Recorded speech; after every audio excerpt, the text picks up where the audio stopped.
babi sy'n fawr drwy'r cwrs ysgol. Be yna?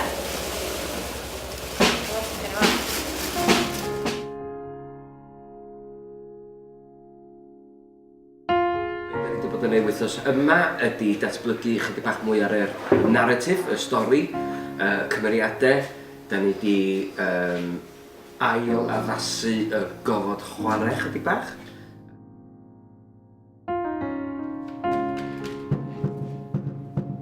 Mae yna dipyn o olygfeydd da ni heb archwilio gymaint. Da ni'n gweithio ar yr syniad nawr siwrna I hun. So da ni wedi bod yn canolbwyntio lot mwy ar yr gadael hyd yma. A wedyn yr actual daith. Ac os da ni'n meddwl am bod ni yn mynd tu allan yn ystod y sioe, da ni'n gwneud beth o chwarae efo hynna. A sut mae hynna'n gweithio.